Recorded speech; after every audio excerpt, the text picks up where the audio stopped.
라스트 빅딜 함께 하시죠. 오늘 시장 안에서 주목받았던 종목들 체크해보고요. 종가 매수 여부 확인하겠습니다. 네, 오늘은 이지은 이지스탁 대표, 이청원 IM증권 PB와 함께하겠습니다. 어서 오십시오. 네, 두 분과 함께 종목 이야기 나눠보도록 하겠습니다. 어제 그리고 오늘 인터넷상에서 화제가 된 짤이 하나 있는데요. 이 휠체어를 타고 있는 사람 곁으로 로봇이 다가와서 보행을 가능하게 해주는 그 짤이 굉장히 화제가 됐습니다. 이게 카이스트 연구팀과 엔젤 로보틱스가 협업을 한 것이라고 하죠. 네, 엔젤 로보틱스 화제에 비해서 화려하게 데뷔를 치르는 이후에 주가는 계속해서 흘러내리고 있는데요. 이 종목에 대한 두 분의 의견 들어보겠습니다. 두 분 모두 X 의견 주셨거든요. 이청원 PB님 의견 들어볼게요. 개인적으로 지금 로봇 섹터에 있는 많은 기업들, 사실상 우리나라 같은 경우에는 밸류체인을 형성함에 있어서 완제품을 시장에 공급하고 있는 기업들이 다수가 있는데 그중에 하나가 이 엔젤 로보틱스입니다. 그런데 산업 전체로 보게 되면 결국 이게 키가 되는 것은 투산 로보틱스이고 이제 3분기 투산 로보틱스의 실적을 앞두고 있는데요. 지난해부터 시작을 해서 이 로봇 산업에 대한 기대감이 너무나 높았는데 그 유효 기간이라고 하는 게 있습니다. 그게 이번 3분기입니다. 만약 투산 로보틱스의 실적이 나오지 않는다면 역시나 영업이익이 다시 흑자로 전환이 되지 않는다면 사실상 관련된 기업들 모두 다 기대감이 완전히 한번 꺾일 수 있는 그런 시점입니다. 비록 엔젤 로보틱스가 어제 오늘 주가는 꽤나 반등하는 모습을 보이고 있으나 동사 또한 여전히 실적이라고 하는 측면에서는 크게 부각이 될 만한 요인은 없습니다. 동사가 현재 시장에 공급하고 있는 게 이 웨어러블 로봇이라고 하는 건데 이 웨어러블 로봇이라고 하는 것은 전통적인 산업형 로봇도 아니고요.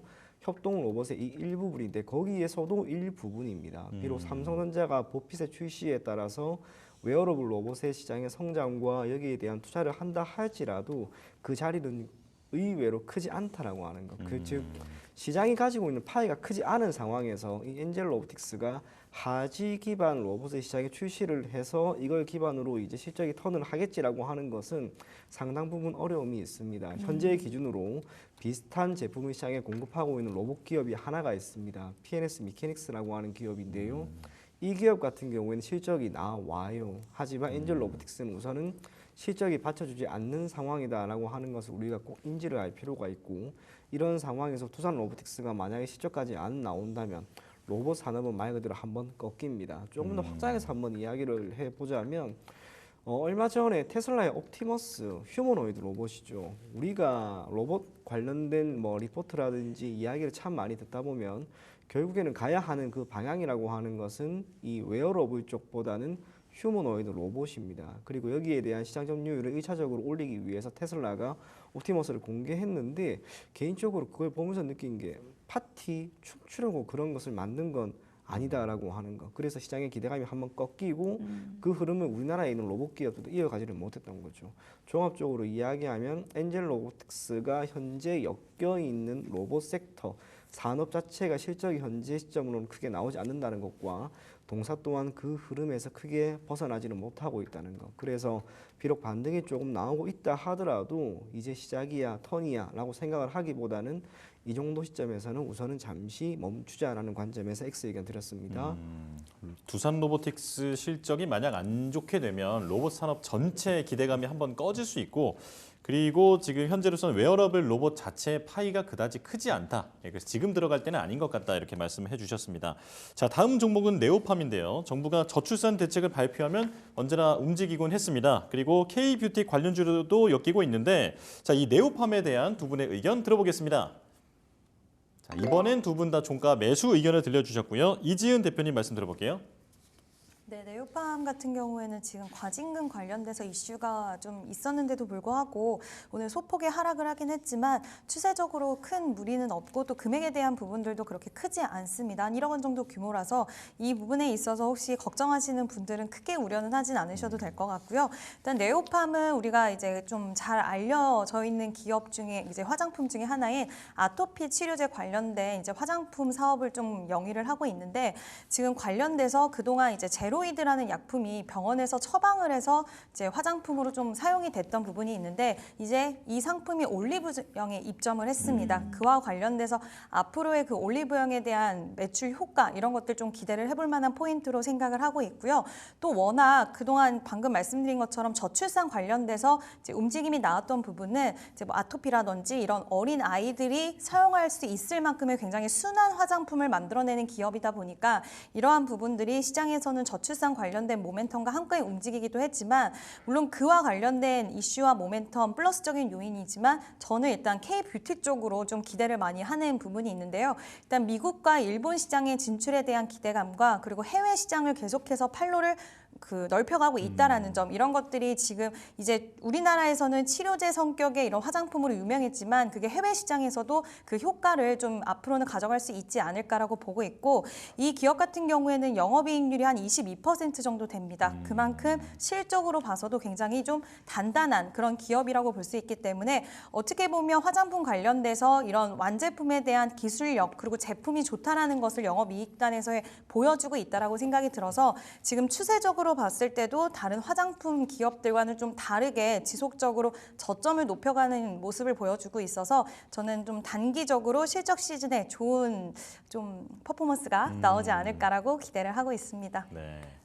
올리브영 입점으로 내수도 좋고 여기에 더해지는 해외 진출 기대감, 네오팜 종가 매수 의견 들어봤습니다. 자, 재건주 중 한 종목 보도록 할게요. SY스틸텍 이 종목 트럼프 지지율 상승과 함께 주가도 상승세 이어지고 있습니다. 두 분의 의견 바로 들어보겠습니다. 이번에는 엇갈렸는데요. 이재은 대표님 의견부터 좀 들어볼게요.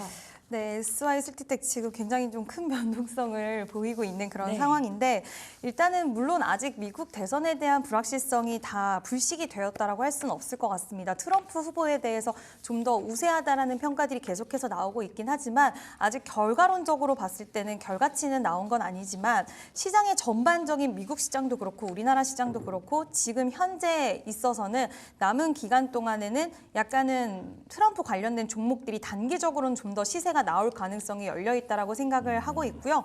그 안에서 우크라이나 재건 관련된 종목 중에서는 지금 SY스틸텍이 대장주격으로 움직이는 종목이라서 아마 다음 주 초반까지는 이 기세가 좀 이어질 수 있을 거라고 보고 있고 이 기업 같은 경우에 물론 건설의 업황이나 이런 부분들에 대해서는 살짝은 우려심은 있기는 할 수는 있겠지만 지금 철저히 실적으로 움직인다기보단 테마성, 이슈성으로 움직인다라고 보시면 될 것 같고 이 시기를 좀 노려서 안 그래도 지금 시장의 주도 섹터가 좀 힘도 약하고 어떤 쪽을 좀 봐야 될지라고 고민되시는 분들은 단기 트레이딩 관점으로 해서 저는 주 초반까지는 이 종목을 한번 트레이딩 관점으로 보시면 어떨까라는 의견을 드리고 싶습니다. 변동성이 많은 시장, 전반적으로 주도주가 없기 때문에 이런 테마주 안에서 기회 찾아보는 것도 하나의 대안이 될 수 있다라고 말씀 주셨습니다. 자, 이청원 PB님께서는 어떤 의견 주시겠어요? 개인적으로 고민을 했는데요. 네. 이것도 결국엔 트럼프 관련된 기업이라고 우리가 알 수가 있습니다. 지지율이 역시나 올라가는 양상을 보이고 있는데 계속해서 불안한 점은 여기서 만약 꺾이면 어떻게 할 것인가. 주가는 말 그대로 급락이거든요. 그러한 상황에서 동사 같은 경우에는 지금 신고가가 오늘 완전히 나와버렸습니다. 여기에서 이제 더 돌파를 하기 위해서는 현재 시점에서 트럼프가 해리스를 완전히 압도할 수 있을 만큼의 무언가가 나와야 하는데 대선이 열리는 그 시점까지 아마도 그 격차는 크게 보이지를 않을 겁니다. 만약 이런 상황에서 특정 주에서 해리스에 대한 지지율이 조금 더 높게 나왔다고 하는 이야기가 한 번 더 불게 되면 주가는 밀릴 수 있다는 거. 이제 만기죠. 대선은 결국에는 만기가 되는데요. 얼마 안 남았습니다. 얼마 남지 않은 그 시간 속에서 관련된 이 테마 종목에 베팅을 하는 것은 사실상 일반적인 투자보다는 저는 조금 더 위험하다라는 생각이 들었기 때문에 저는 권해드리기가 조금 힘들어서 X 의견 드렸습니다. 네, 이지은 대표님은 다음 주 초반까지는 단기 트레이딩 의견으로 말씀을 해주셨는데 지금 이청원 PB께서는 만기가 있는 테마다 위험하다 이렇게 좀 말씀을 해주셨습니다. 자, 그렇다면 이번엔 하이트 진로를 알아볼 텐데요. 자, 로제 열풍 도대체 어디까지 번질까 이 부분에 관심이 쏠리고 있는데 이제 아파트 이게 사실 술자리에서 하는 게임이다 보니까 이후에 그 하이트 진로가 이제 소맥을 만드는 방법을 로제가 소개를 하니까 하이트 진로의 주가까지 상승하는 그런 움직임이 나타났습니다. 자, 이 흐름이 계속 갈 수 있는 건지 자, 하이트 진로에 대한 두 분의 의견 들어보겠습니다. 자, 바로 두 분 다 X를 들어주셨고요. 이청호 PB부터 들어볼게요. 아마 이 상황에서 계속해서 올라간다라고 이야기하는 팬은 아무도 없을 것 같습니다. 로제의 아파트 대단합니다. 이게 노래를 저도 여러 번을 들었는데 네. 노래가 좋아요, 진짜. 계속해서 듣게 돼요. 그런데 그렇다고 해서 과연 우리나라의 이 동사가 시장에 공급하고 있는 이 주류가 어마어마하게 팔릴 것인가? 그러지는 않겠죠. 기본적으로 판매를 하기 위해서는 해외 같은 경우에는 영업망이 어느 정도 확충이 되어야 합니다. 그게 아직까지 없는 상황에서 단순하게 로제라고 하는 이 아티스트가 이 소주 먹는 이 장면을 부각시켰다고 해서 동사의 실적이 크게 개선이 되거나 할 일은 없다라고 봐야 합니다. 물론 주식시장은 때에 따라서는 이렇게 이상한 방향으로도 움직이죠. 그게 주식시장인 거죠. 예. 하지만 오늘 음봉이 강하게 나왔다라고 하는 것은 그리고 이 로제의 아파트와 관련해서 가장 큰 수혜라고 할 수 있는 YG 플러스도 약간의 조정이 나온다라고 하는 것은 이 정도면 정말 이 열풍은 우선은 오늘이 마지막이 아닐까라고 생각을 할 수밖에 없는 그런 상황입니다. 그래서 하이트 진로는 지금 시점에서는 X 의견을 드릴 수밖에 없다라는 걸 조금 인지해 주셨으면 좋겠습니다. 예, 다른 이슈도 아니고 이 로제 이슈로 이 주가가 간다라고 볼 패널은 아마 없을 것이다. 이렇게 말씀을 해주셨고요. 자, 이지은 대표님께서도 덧붙여 주실까요? 네, 말 그대로 약간 이슈를 좀 탔다라고 볼 수가 있을 것 같은데요. 근데 또 한편으로는 하이트 진로 입장에서는 이번에 이제 로제가 보그 유튜브 채널에서 한 10분 정도 되는 영상에서 이제 소맥과 김치볶음밥을 소개를 했는데 이게 광고 효과는 확실히 좀 될 수 있을 거라고 보고 있고 안 그래도 이번에 마케팅빔 절감에 대한 기조가 이번 실적에도 유지될 수 있는 부분을 좀 긍정적으로 평가하는 리포트들이 많이 있었는데 거기에 좀 한 스푼 더해줄 수는 있겠다라는 생각이 좀 들었고요. 소주의 점유율 상승 흐름도 지속되고 있고 뭐 켈리, 테라 굉장히 좀 잘 팔리고 있는데 여전히 내수는 살짝 부진하긴 하지만 또 해외 쪽에 대한 성과가 이 로제 영상으로 인해서 우리가 예측하는 것보다도 만약에 파장력이 있다라고 한다면 장기적으로는 또 실적에 대한 도움이 될 수는 있겠지만 지금 당장 이 이슈로 인해서 움직였다라고 해서 매매를 하는 부분에 있어서는 살짝 무리가 있지 않나라는 의견을 드리고 싶습니다. 네. 로자 씨가 소맥 만드는 영상 저도 봤는데요. 사실 이 종목과의 이 직접적인 연관성 당장 찾아보기에는 조금 어려운 점이 있지 않나 두 분의 공통된 의견까지 들어봤습니다.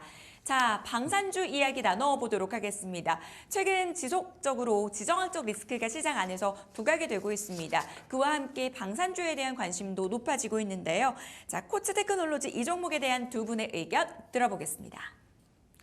두 분 모두 종가 매수 의견 주셨거든요. 이창원 PB님 의견부터 들어볼게요. 기본적으로 지금 배경이 좋죠. 최근에 방산주들 뭐 하나 에어로스페이스라든지 LIG 넥스원, 현대로템 주가 흐름 참 좋고요.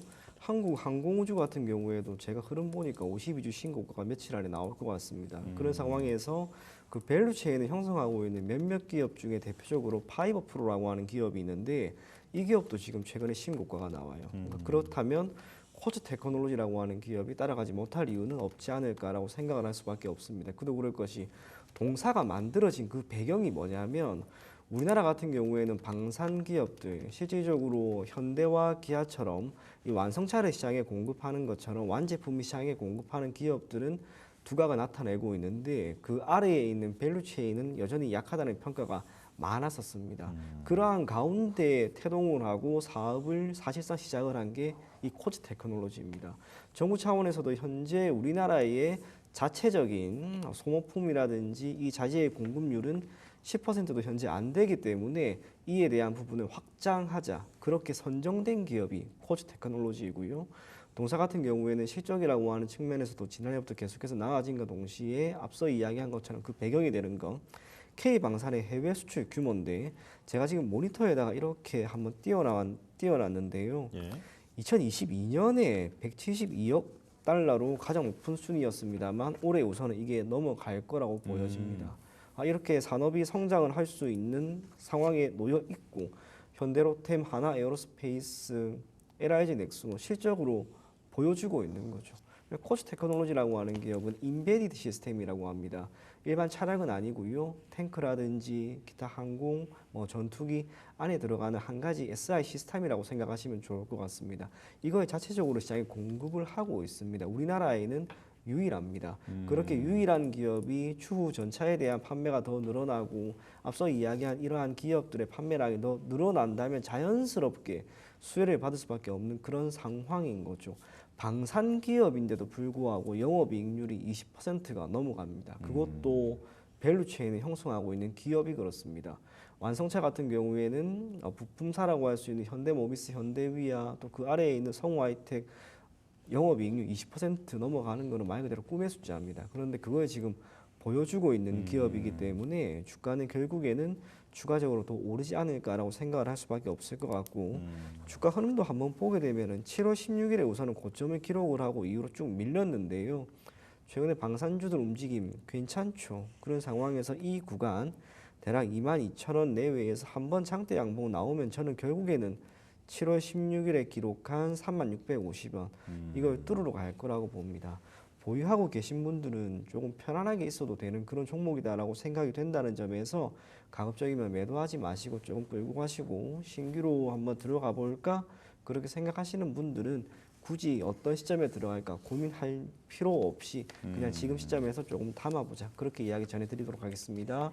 방산 수출액이 사상 최대치를 전망하는 상황에서 방산주 매력 더해가고 있다라고 이 종목 말씀 전해주셨습니다. 이지은 대표님 의견 들어볼게요. 네, 최근에 이제 지정학적 리스크 이야기가 나올 때마다 대형 방산주 위주로의 흐름이 지속되다가 최근 들어서는 지금 뭐 남북 관계도 굉장히 좀 공방이 치열한 그런 상황들이 발생을 하면서 중소형단 방산주들까지도 좀 분위기가 상당히 많이 달라진 모습을 보여주고 있습니다. 그와 관련해서 코츠테크놀로지도 그 분위기와 기세를 좀 같이 탈 수 있을 거라고 보이는데요. 특히 고객사가 굉장히 중요한데 LIG 넥스원, 현대로템, 하나시스템을 고객사로 또 주요 고객사로 품고 있고 결국에는 폴란드 K2 전차에 대한 2차 계약이 임박했다라는 소식이 나올 때 같이 좀 연결고리를 묶어서 생각할 수 있는 기업이기도 하고 또 천궁투가 이라크 수출 계약을 맺었는데 그와 관련돼서 직접적인 수혜를 받을 수 있는 기업이다라고 생각해 주시면 될 것 같습니다.